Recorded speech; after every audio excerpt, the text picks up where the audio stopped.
Cümleten selamun aleyküm hanımlar. Divapatik YouTube kanalıma hepiniz hoş geldiniz.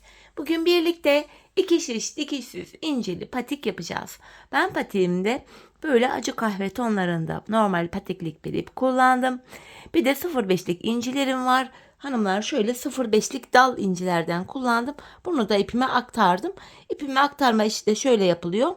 Bu kahve ipimin ucuna bakın incimin ipini bu şekilde düğümledim. Ardından İncilerimi ipime aktardım.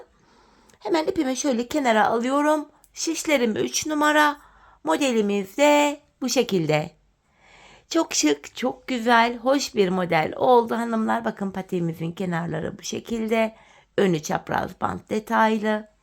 Tabanımız, topuğumuz baştan sona iki şiş ile yaptım ve hiçbir yerinde dikişimiz yok. Bir patiğe toplamda hanımlar şöyle elimdeki gördüğünüz patiğe 90 adet inci gitti. Bir patiğe 180 inci gidiyor.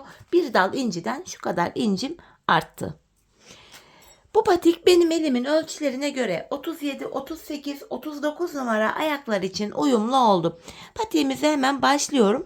Burun kısmından başlayacağız hanımlar modelimize. 12 ilmek atacağız ilk başta. Şu ikinci ilmeğim 3, 4,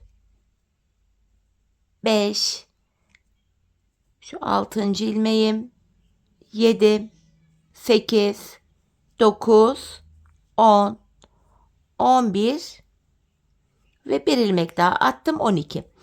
Patiğimizin bu burun kısmında ön yüzde düz arka yüzde ters örgü yapacağız hanımlar. Şu an arka yüzdeyim. Kenar ilmeğimi aldıktan sonra ilmeklerimi sırasıyla ters olarak örüyorum.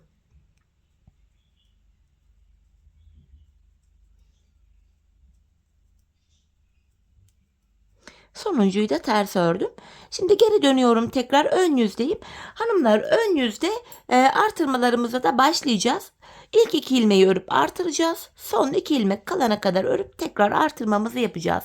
Kenar ilmeğimi aldım. İkinci ilmeğimi ördükten hemen sonra ipimi parmağıma dolayarak buraya ilk artırmamı yapıyorum. Şimdi son iki ilmek kalana kadar öreceğim. Bakın son iki ilmek kaldı. Yine aynı şekilde buraya da artırmamı yapıp kalan 2 ilmeğimi örüyorum. Böylece 14 ilmeğimiz oldu. Ön yüzde artırmamızı yaptık. Geri dönüyorum. Arka yüzde artırma yapmıyoruz hanımlar. İlmeklerimizi arka yüzde tamamen ters örüyoruz. Artırma işlemi sadece ön yüzde yapılacak. İlk 2 ilmeği örüp artıracağız. Bir de son 2 ilmek kalana kadar örüp tekrar artırma yapacağız. Evet. Sonuncuyu da ters ördüm. Tekrar geri dönüyorum. Yeniden artırmamızı yapalım. Kenar ilmeğimi aldım. İkinci ilmeğimi örüyorum. Hemen artırmamı yaptım. Şimdi son iki ilmek kalana kadar öreceğim.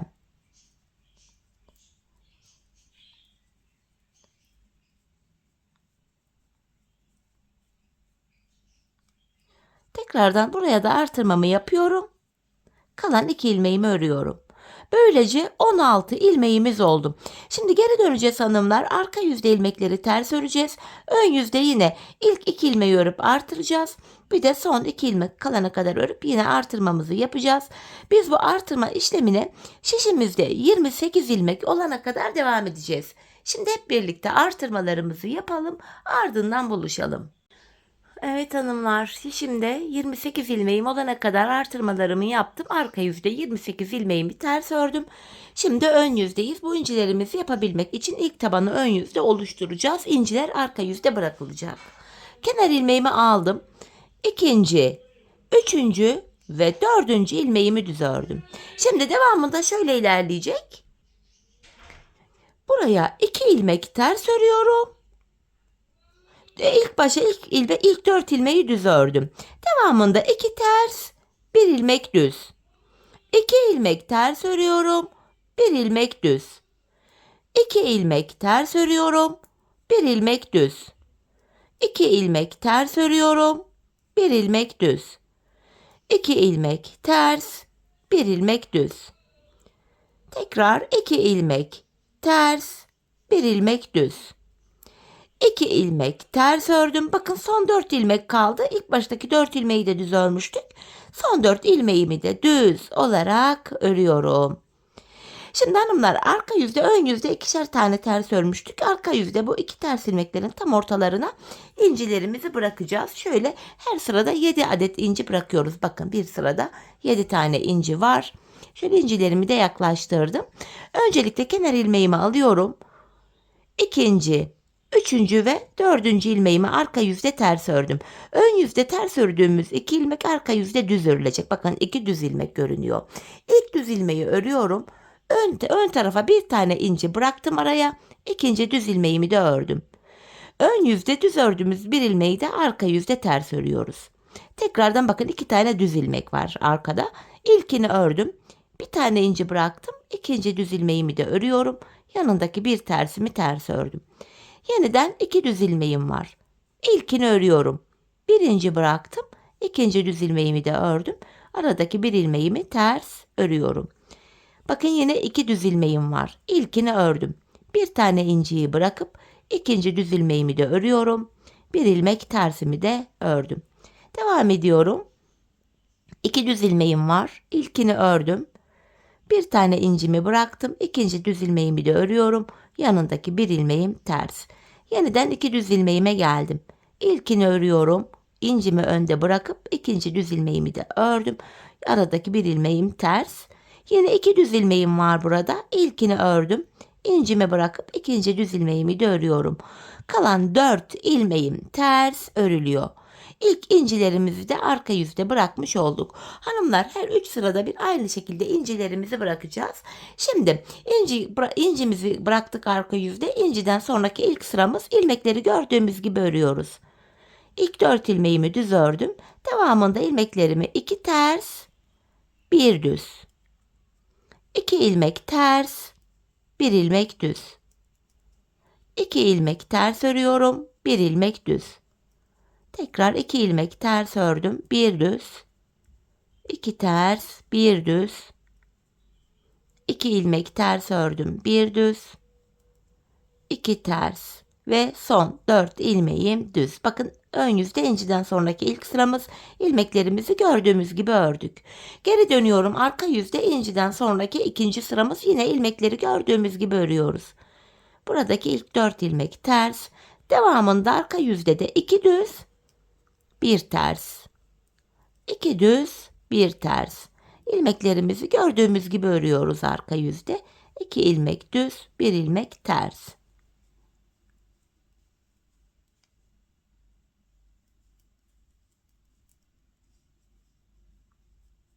Tekrar 2 ilmek düz ve son 4 ilmeğim ters. İnciden sonraki ikinci sırayı tamamladık. Şimdi inciden sonraki üçüncü ve sonuncu sıramız. Arka yüzde üçüncü sıra bitince arka yüzde tekrardan ikinci sıra incilerimizi kuracağız. Şimdi yine ilmeklerimi ön yüzde gördüğüm gibi örüyorum. İlk 4 ilmeğim düz. Devamında 2 ters, 1 düz. 2 ters, 1 düz. 2 ters, 1 düz. 2 ters, 1 düz. 2 ters, 1 düz. 2 ters, 1 düz. Sıra sonuna kadar örüyoruz. Son 4 ilmeğim düz. İnciden sonraki 3. sırayı tamamladık. Dediğim gibi her 3 sırada bir inci kuracaktık. Arka yüzde yine incilerimizi bırakacağız buraya. 7 tane incimi şöyle yaklaştırıyorum öncelikle. Öncelikle kenardaki ilk 4 ilmeğimiz tersti. Şöyle. Ardından bakın 2 düz ilmek var. İlkini örüyorum. Bir tane inci bırakıp ikinci ilmeğimi düz ördüm. Arada bir tersim var. İlk incileri nasıl yaptıysak ikinci sıra incileri de aynı şekil bırakıyoruz. Devam ediyorum. Bir düz ördüm. İnci bıraktım. İkinci düzümü ördüm. Yanında bir ilmek tersim var. Tekrardan bir düz ördüm. İnci bıraktım. İkinci düz ilmeğimi ördüm. Arada bir tersim var. Bir düz ördüm. İncimi bıraktım. İkinci düzümü ördüm. Aradaki bir ilmeğim ters. Yeniden 2 düz ilmeğim var. İlkini örüyorum. İncimi bırakıp ikincisini de ördüm. Arada bir tane tersim var. Bir düz ördüm. İncimi bıraktım. İkinci düz ilmeğimi örüyorum. Arada bir ilmek tersimi de ters ördüm. Bir tane incimiz kaldı. Onu da bırakacağız şimdi. Bir düz ördüm. İncimi önde bırakıp ikinci düzümü de örüyorum. Ve kalan 4 ilmeğim ters. Gördüğünüz gibi bakın ikinci sıra incilerimizi de yapmış olduk. Şöyle. Şimdi yine 3 sıra boyunca ön yüzde, arka yüzde ve tekrar ön yüzde ilmeklerimizi düzleri düz, tersleri ters gördüğümüz gibi öreceğiz. Ardından 3 sıra tamamlanınca arka yüzde tekrar 3. sıra incilerimizi bu şekilde bırakacağız hanımlar. Toplamda patiğimizin ön bölümüne bu şekilde 6 sıra inci bırakacağız. Bakın 1, 2, 3, 4, 5, 6. 6. sıra inciden sonra 3 sıra değil, bakın inciyi en son arka yüzde bıraktık. Sonuncu 6. sıra inciden sonra ön yüzde ve arka yüzde sadece 2 sıra ilmeklerimizi gördüğümüz gibi örelim. Gelelim hanımlar şu bantlı bölümlerimizi, kesimlerimizi birlikte yapalım. Evet hanımlar, toplamda 6 sıra incimi ördüm. İncimden sonra da ön yüzde ve arka yüzde 2 sıra ilmeklerimi ördüm geldim. Şimdi ön yüzdeyiz. Bu bantlarımızın bulunduğu bölümlerde, orta bölümlerde kesimler olacak. Öncelikle yapacağımız işlem şu. İlmeklerini takabilmek için şöyle 2 tane işaretleyici aldım. İşaretleyiciniz yoksa bir ipe de takabilirsiniz hanımlar ilmekleri. Öncelikle şuraya ilk 3 ilmeğimi düz örüyorum. Bu 3 ilmeğimi hanımlar şöyle işarete takacağım. Patiğimizin arka bölümünü yaparken bu 3 ilmeği tekrar kullanacağız. Şöyle 3 ilmeğimi, amaç burada ilmekler kaçmasın. İlmeklerin içinden bir ip falan da geçirebilirsiniz dediğim gibi. Şöyle işaretimi aldım. Şimdi ortaya bu kenara bu bantlar 7 ilmekten oluşuyor. 7 ilmeği gördüğüm gibi öreceğim. 3 ilmek düz örmüştüm. Hemen burada bir düz ilmeğim var. Düz örüyorum. 2 ters ilmeğimi ters ördüm. Tekrar bir ilmek düz ördüm. 2 ilmek ters ve bir ilmek düz ördüm ilmeklerimi. Şöyle. Buraya 7 ilmek ördüm. Bakın ilk 3 ilmeği ayırdım, buraya taktım işarete. 7 ilmeğimi bir düz 2 ters, bir düz 2 ters, bir düz olarak ördüm. Şimdi ortada hanımlar 8 ilmek kesim yapacağım. 8 ilmek keseceğim. Şu ilmeklerimi ikişer ikişer toplayarak şöyle alıyorum. Kesimimi yapacağım. Şu birinci kesimim. İkinci kesimim. 3 4 5 6 7 ve 8 ilmek kestim. Şimdi kesim yaptığım ilmek şişimde 1. Tekrar 7 ilmek gördüğümüz gibi öreceğiz. Şişimdeki ilmeğim 1. 2 ters ilmeğimi ördüm. Bir düz ilmek ördüm. Tekrar 2 ters ilmeğimi ördüm. Bir düz ilmeğimi tekrardan bu şekilde ördüm hanımlar. Şimdi buradaki 3 ilmeğimi daha öreceğim.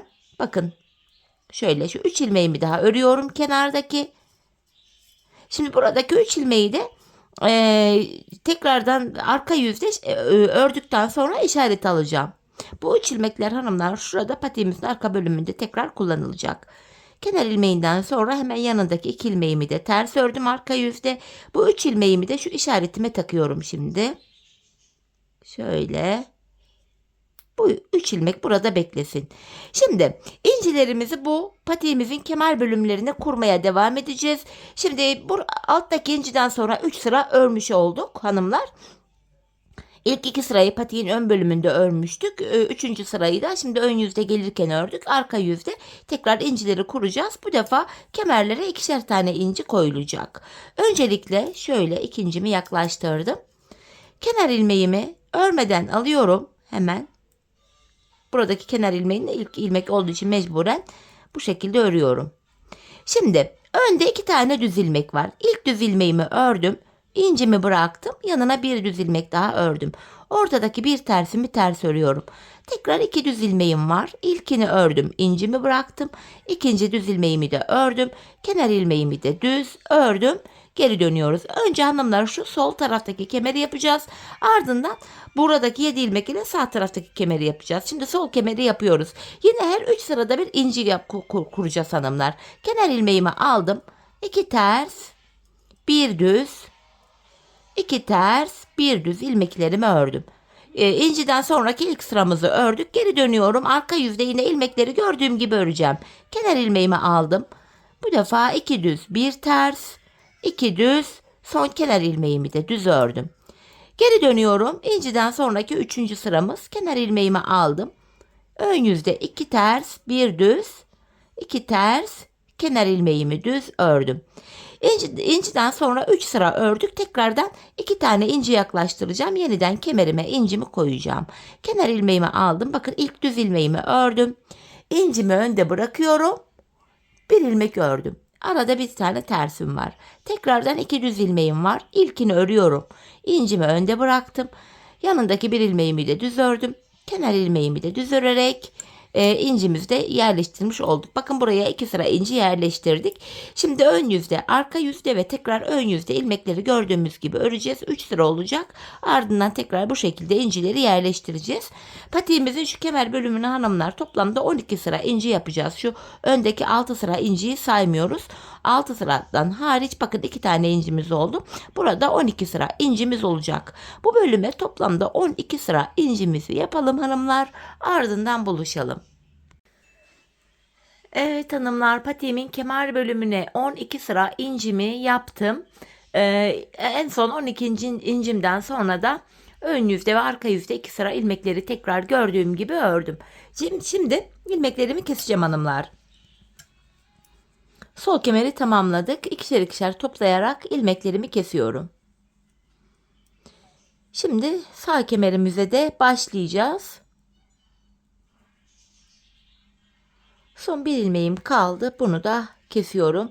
Hemen şuraya 2 tane de zincir oluşturayım. Sökülmesin bu bölüm diye. Ve ipimizi kesiyorum. Şimdi sağ kemerimizi yapacağız. İlk olarak ön yüzde ilmekleri örüp daha sonra kesim yapıp sol kemeri yapmıştık. Şimdi arka yüzde kalmıştık en son. Arka yüzde hemen ipimi ekleyerek kemerimi yapacağım. İlk ilmeğimi düz örerek yine başlıyorum hanımlar. Hemen ikinci ilmeğimi de şöyle ipimin ucu arkada kalsın. İkinci ilmeğimi de hemen ördükten sonra bakın bu alttaki inciden sonra 3 sıra olmuştu burada da hemen buraya da incilerimi bırakacağım. Şöyle ilk incimi bırakıyorum. Yanına bir ilmek düz ördüm. Ortadaki bir tersimi ters örüyorum. Burada yine 2 düz ilmek var. İlkini ördüm. İnci bıraktım. İkincisini de örüyorum. Kenar ilmeğimi de düz ördüm. Şimdi geri döndük. Ön yüzdeyiz. Yine her 3 sırada bir buraya da incilerimizi koyacağız. Kenar ilmeğimi aldım. İlmeklerimi 2 ters, 1 düz, 2 ters ve 1 düz olarak öreceğim. Bir düzümü örmeden önce de şuradaki ipimin ucunu düğümlüyorum buraya. Patiğimiz sökülmesin diye 2 tane düğüm attım. Son kenar ilmeğimi de burada düz örüyorum. İnciden sonraki ilk sıramızı ördük. Şimdi geri dönüyorum. İnciden sonra arka yüzde ikinci sıram. Kenar ilmeğimi aldım. İlmeklerimi 2 düz, 1 ters, 2 düz ve son kenar ilmeğimi de düz örerek tamamladım. Tekrar geri döndüm. Ön yüzde inciden sonraki 3. sıramız. Kenardan sonra 2 ters, 1 düz, 2 ters ve kenar ilmeğimi de düz ördüm. 3 sıra ördük hanımlar inciden sonra. Şimdi tekrar incilerimizi koyacağız. 2 inci daha yaklaştırıyorum buraya. Kenar ilmeğimi aldım. İlk düzümü ördüm. İncimi bırakıyorum. Hemen ikinci düz ilmeğimi de ördüm. Aradaki bir tersimi örüyorum. Tekrar bir düz ördüm. İnci bıraktım. Kalan 2 ilmeğimi de düz ördüm.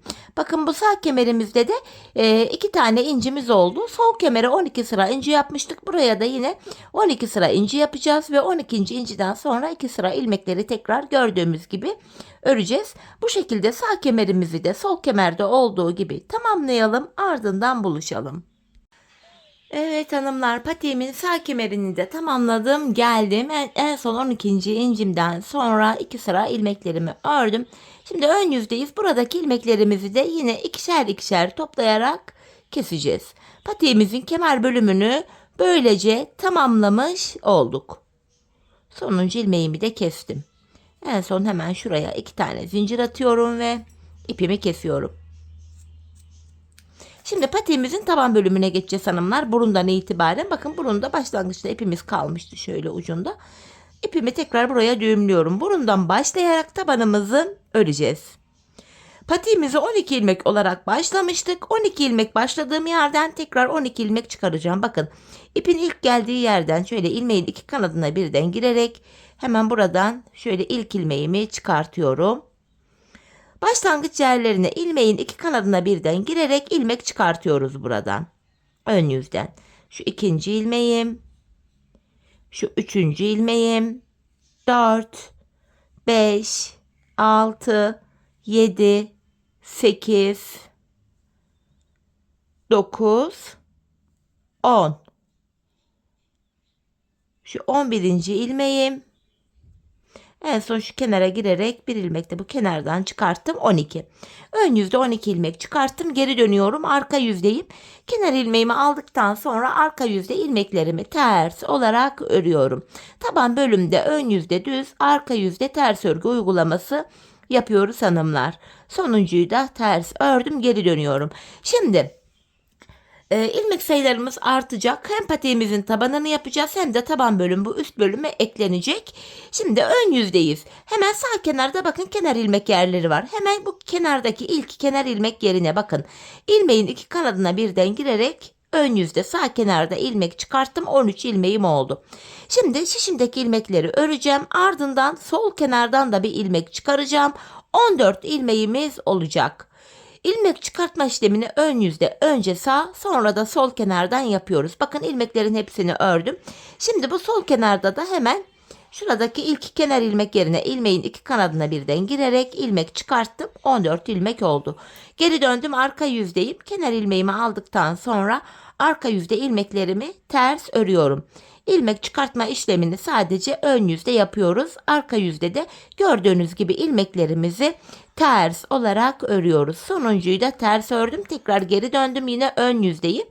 Bakın bir sonraki kenar ilmek yerine girerek ilmek çıkarttım. Bu defa 15 ilmeğimiz oldu. Hemen şuradan 15 ilmeğim oldu. Şişimdeki ilmeklerimi öreceğim. Ardından sol kenardan da ilmek çıkartacağım. 16 ilmeğim olacak. Evet, sonuncuyu da ördüm. Hemen sol kenardan da ilmek çıkarttım. 16 ilmek oldu. Geri dönüyorum. Yine arka yüzde ilmeklerimi ters olarak öreceğim. Burun kısmını bu şekilde yapacağız hanımlar.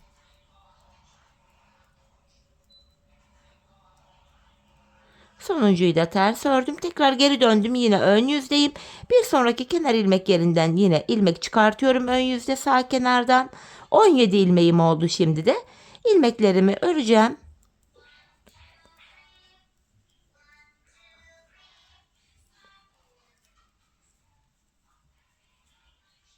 Bakın sonuncuyu da ördüm. Yine bir sonraki kenar ilmek yerine girerek ilmek çıkarttım.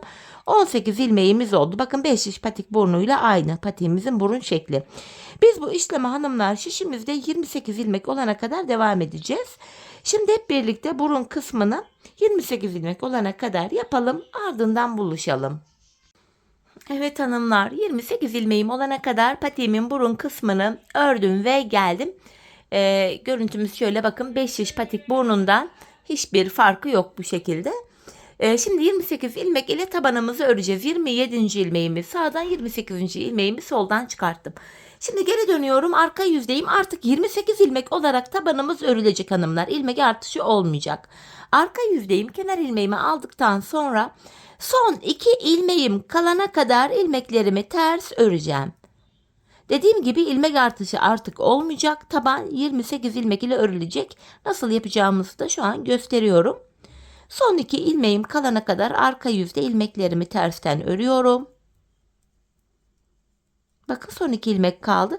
Arka yüzde olduğum için son 2 ilmeğimi tersten kesiyorum. Ardından geri döndüm.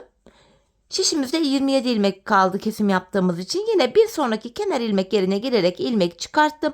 Tekrar 28 ilmeğimiz oldu. Şimdi ön yüzdeyim. Bu defa ilmeklerimi düz öreceğim. Son 2 ilmek kalana kadar. Son 2 ilmeğimi ön yüzde düzden keseceğim ve yine sıradaki kenar ilmek yerinden ilmek çıkaracağım. Tekrar 28 ilmeğimiz olacak.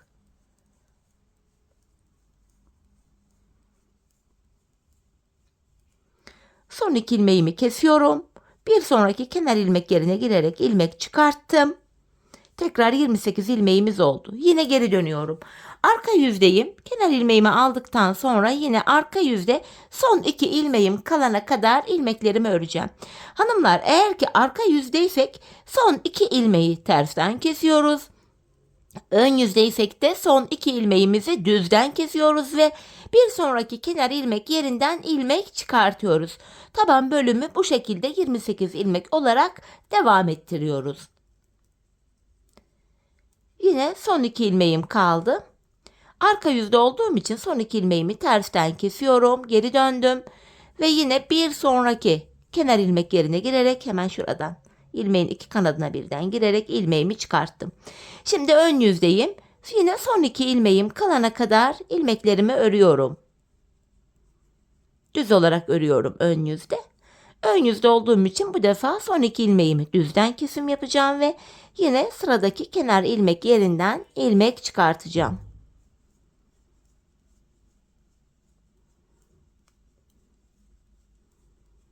Evet, son 2 ilmeğimi kesiyorum. Sıradaki kenar ilmek yerimiz hemen şurada. Bakın bir sonraki kenar ilmek yerinden şöyle girerek ilmeğimi çıkartıyorum.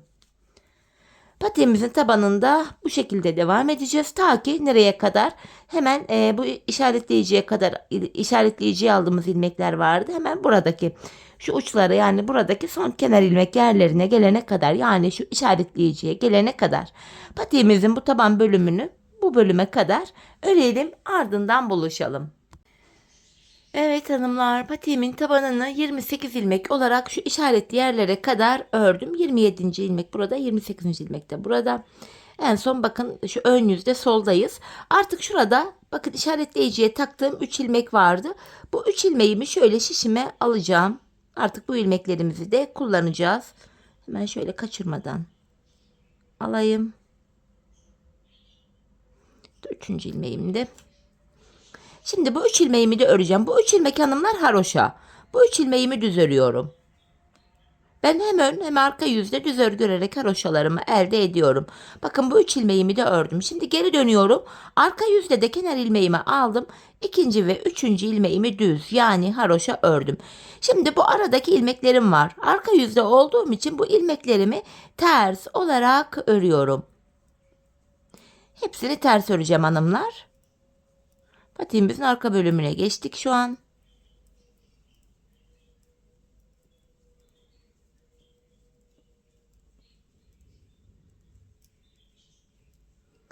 Evet, tabandaki bu 28 ilmeğimi de hepsini ters ördüm.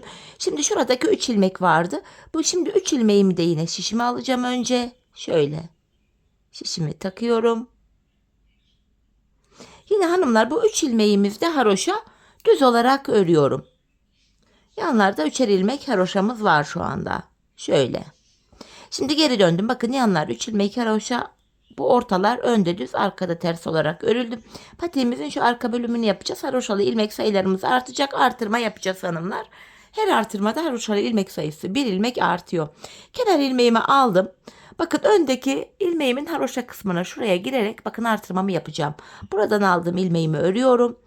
İkinci ve üçüncü haroşa ilmeğimi de düz ördüm. Artırdığım ilmekle birlikte 4 ilmek haroşamız oluştu. Ön yüzdeyim hanımlar. Şimdi ilmeklerimi şu kenarda son 3 ilmek haroşamız vardı.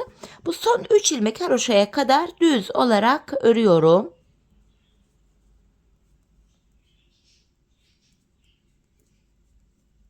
Artırmalar yapılıyor hanımlar bu bölümde.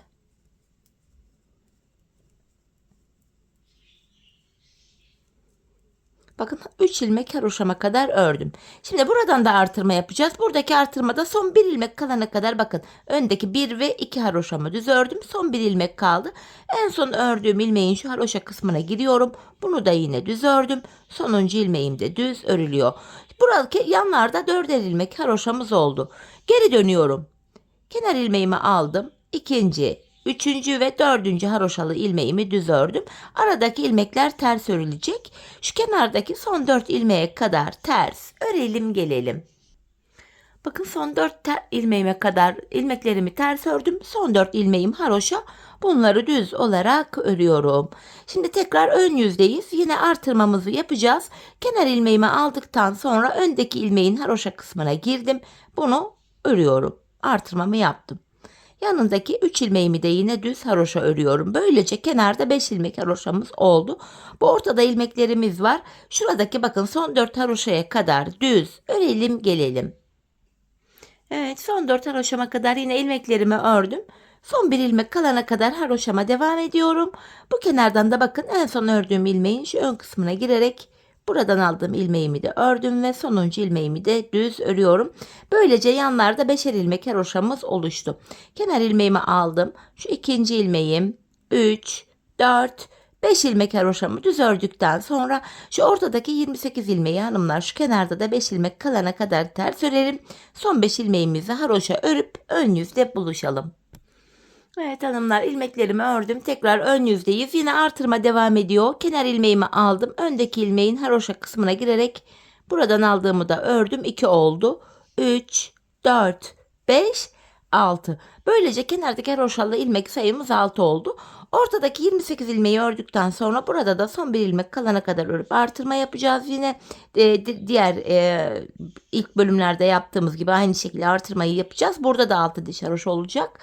Toplamda hanımlar şu kenarda 8 diş haroşa olana kadar devam edeceğiz. Bu kenarda 8 diş haroşa olacak. 8 diş haroşa olduktan sonra artık artırma yapmayacağız. 8 diş haroşa ile patiğimizin arka bölümünü örüp tamamlayacağız. Hanımlar, ben bu patiğimin arka bölümüne şu 3 diş haroşamız ilk buradaydı. Şimdiden bakın 3 diş oldu, 4 diş oldu, 5 diş oldu. Bu şekilde toplamda burada 3 diş haroşamız oluşmuş kenarda. Kenara toplamda 16 diş haroşa öreceğiz. Şu ilk 3 diş haroşa, 3 ilmek haroşadan itibaren böyle sayacağız. Toplamda 16 sıra haroşa öreceğiz. Bu benim ölçüme göre tam oldu. Sizler ayağınızı ölçerek yapabilirsiniz. Bu aşamada patiğinizi örerken ayağınıza giyin hanımlar. Şu arka haroşalı bölümü, yani şu kenar bölümünü, şu bölümü topuğunuzun şu kenarına gelene kadar örmeniz gerekiyor. Bu şekilde ölçü alarak yaparsanız patiğiniz ayağınıza tam olur. Şimdi hep birlikte patiğimizin arka bölümünü ölçülerimize göre tamamlayalım. Ardından buluşalım. Evet hanımlar, patiğimin arka bölümünü tamamladım ve geldim. Şurada 16 sıra haroşam var toplamda. Şişimizdeki toplam ilmek sayımız 44. Topuk kesimini yapacağız. Topuğumuzu 10 ilmek olarak yapacağız hanımlar. Bakın şu bölüm 10 ilmekten oluşuyor. 10 ilmek topuğa ayırınca geriye 34 ilmek kalıyor. 34 ilmeği de iki kenara eşit paylaştırınca yanlara 17'şer ilmek düşüyor. Öncelikle şu ilk kenardaki 17 ilmeğimizi öreceğiz. Yandaki 8 ilmek haroşamız yine haroşa örülüyor. 8 haroşamı ördüm, sayarak gideceğim. 9, 10, 11, 12, 13, 14, 15, 16, 17 ilmeğimi ördüm. Şimdi tabanımızı 10 ilmek olarak yapacağız hanımlar. Bakın yapacağımız işlem şu. Düz olarak örüyorum. Şu birinci ilmeğim, 2, 3, 4, 5, 6, 7, 8, 9 ilmek örüyorum. 10. ilmekte yanındaki ilmeği de alıp ikisini kesiyorum. Şimdi şurada bir ilmek kestiğimiz için bu kenarda 16 ilmek kaldı. Kesimden sonra geri döndüm. Arka yüzdeyim. İlk ilmeğim ip benden tarafta örmeden alıyorum. İkinci ilmeğim arka yüzde ters örüyorum. Şu üçüncü ilmeğim 4, 5, 6, 7, 8, 9 ilmek ördüm. 10. ilmekte arka yüzde olduğum için öndeki iki ilmeğimi keserek örüyorum. Arka yüzde tersten kesim yapıyoruz. Ön yüzde de düzden kesim yapıyoruz.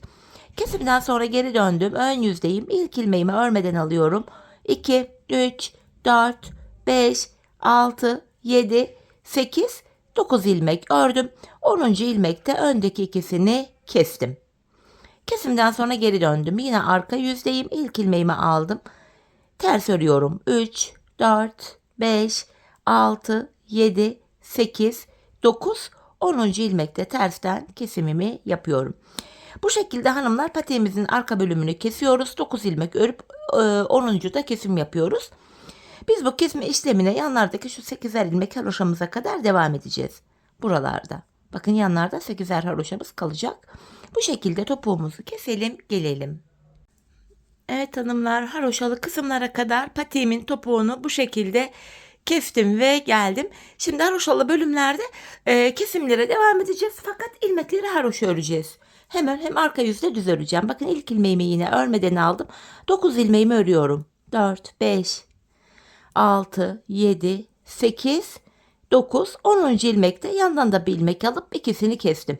Kesimden sonra geri dönüyorum. Bu defa ipim karşıda, ilk ilmeğimi yine örmeden aldım. 9 ilmeğimi öreceğim tekrar. 4, 5, 6, 7, 8, 9. 10. ilmekte yandan da bir ilmek alıp ikisini kesiyorum. Bu şekilde hanımlar hem ön hem arka yüzde düz örgü örerek kesimlerimizi yapacağız. Yani haroşa düşecek bu bölüme, bakın. Aynen şurada olduğu gibi. Bu şekilde şu yanlardaki haroşalı ilmekler yine bitene kadar patiğimizin arkasını topuk bölümünü tamamlayalım. Yanlardaki ilmekler bitecek. Şişimizde sadece 10 ilmek kalacak. Bu şekilde tamamlayıp gelelim. Evet hanımlar, bu haroşalı bölümde de topuğumu tamamladım. Şişimde sadece 10 ilmeğim kaldı. Şimdi patiğimizde şu bakın kemer bölümleri var. Bu kemerleri şöyle bakın. Şu ikisi de eşit olsun diye bakarak yapıyorum. Şu soldaki kemer, pardon sağdaki kemer altta, soldaki kemer üstte olacak şekilde şöyle çaprazlamasına tuttum. Şöyle olacak hanımlar kemerlerimiz. Öncelikle bu kemerleri örerken arka topuk bölümünde birleştireceğiz. Yine önce bakın şu ilk ilmeğimi örmeden alıyorum. Bu şişimde 10 ilmeğim var. Ön yüzdeyim. Son 2 ilmek kalana kadar örüyorum. Son 2 ilmeğimi kestim. Şimdi kemerlerimiz vardı hanımlar. Şöyle bakın, tekrardan şöyle düzeltelim. Şu sağ taraftaki altta, sol taraftaki de üstte olacak şekilde şöyle. Kemerimizi şöyle düzgün bir şekilde bakın. Şöyle tutup getirelim yamultmadan. Şöyle dümdüz şöyle. Bakın arkaya şöyle eklenecek. Hemen bu kemerdeki ilk kenar ilmek yerine hemen şuraya ilmeğin iki kanadına birden girerek şöyle ilmek çıkartıyorum. Tekrar 10 ilmeğimiz oldu. İlk kemerimizi buraya tutturmuş olduk. Ardından geri dönüyorum. İpim karşıda, ilk ilmeğimi örmeden aldım. Tekrardan son 2 ilmek kalana kadar öreceğim. Sonra diğer kemerimizi tutturacağız. Yine son 2 ilmeğimi kesiyorum. Ardından geri döndüm. Şimdi şu diğer kemerimizi şöyle düzgünce getirelim. Bakın şöyle. Şöyle birleşecek. Buna dikkat edelim. Yamuk tutmasın kemerler. Hemen bu kemerde şurada ilk kenar ilmek yeri şurası. İlmeğin iki kanadına birden girerek ilmek çıkartıyorum. Diğer kemerimizin de ucunu tutturmuş olduk. Şimdi yine son 2 ilmeğim kalana kadar ilmeklerimi öreceğim. Şu kemerimizin ucundan kalan ipimiz vardı. Onu da şöyle gizleyerek götürelim. Arada kaybolsun. Atlatarak götürüyorum. Şöyle. Son 2 ilmek kalana kadar böyle örüyoruz. Bakın son 2 ilmek. İkisini kesiyorum. Bakın kemerde bir sonraki kenar ilmek yerinden ilmek çıkarttım. Geri dönüyorum. Yine ipim karşıda, ilk ilmeğimi aldım. Tekrar son 2 ilmeğim kalana kadar örüyorum. Son 2 ilmeğimi kestim ve geri döndüm. Burada da bir sonraki kenar ilmek yerine yine ilmeğin iki kanadına birden girerek ilmek çıkartıyorum. Kemerlerimizde bakın şurada kenar ilmek yerleri var. Buralara böyle tutturarak arka topuk bölümüne ekliyoruz. Biz bu işleme şu uçlara gelene kadar, yani kemerlerdeki son kenar ilmek yerlerine gelene kadar devam edeceğiz. Şimdi patiğimizin bu bölümünü de tamamlayıp gelelim. Evet hanımlar, son kenar ilmek yerlerine gelene kadar kemerli bölümü de patiğime tutturmuş oldum. Artık ilmeklerimi keseceğim. Ön yüzdeyim. İkişer ikişer toplayarak ilmeklerimi kesiyorum. Böylece patiğimizin örgü bölümünü de tamamlamış olduk. 2 şiş incili güzel bir modeldi. Hatta bu modelin 5 şişi de var. Kanalımda 5 şiş olarak da daha önce çalışmıştım. Hemen tığım ile şu dibine batarak burayı düzlüyorum ve tümsek görüntü oluşmasın diye 2 de zincir çekip ipimi kesiyorum. Patiğimizi bitirdik. Hemen şu iplerimizin uçlarını gizleyeceğim. Şu diğer kemerden kalan ucumuzdu. Bakın arka ilmek aralarına girerek iplerimizi gizliyorum. Ayağı giydikten sonra bu ipler dışarı çıkmasın. Hoş bir görüntü olmaz. Şöyle. Şurada bitiş ipimiz. Bunu da yine gizleyeceğim aynı şekilde. Tekrardan şöyle zincir tekniğiyle bunu bir düğümleyeceğim yeniden. Patiğimiz bu kadardı. Örmesi zevkli, güzel, şık bir model. Çeyiz için de oldukça uygun. Ben çok beğenerek, çok severek yaptım. Umarım sizler de benimle birlikte beğenerek, severek yaparsınız. İşte hanımlar, patiğimiz böyleydi. Görüntü itibariyle patiğimiz şu. Hemen manken ayağıma da giydireyim. Birlikte modelimizin ayaktaki duruşuna da bakalım. Hemen şöyle kemerli bölüm çaprazlamasına önde olacak. Şöyle güzelce giydiriyorum. Şöyle birlikte bakalım. Yani manken ayak plastik biraz kaygan olduğu için böyle bir kayıyor falan. Ayağı daha iyi güzel oturuyor model. Evet, hemen şöyle düzeltelim kemerimizi. Bakın, patiğimizi şöyle giydirdik. Gördüğünüz gibi hanımlar, hiçbir yerinde dikişimiz yok. Çok güzel, çok şık bir model oldu. Evet. Evet hanımlar, yine birlikte güzel bir modelin daha sonuna geldik. Umarım sizlere faydalı, hoş bir video olmuştur. Yeni modellerde, yeni videolarda buluşmak dileğiyle. Şimdilik hoşça kalın, sağlıcakla kalın.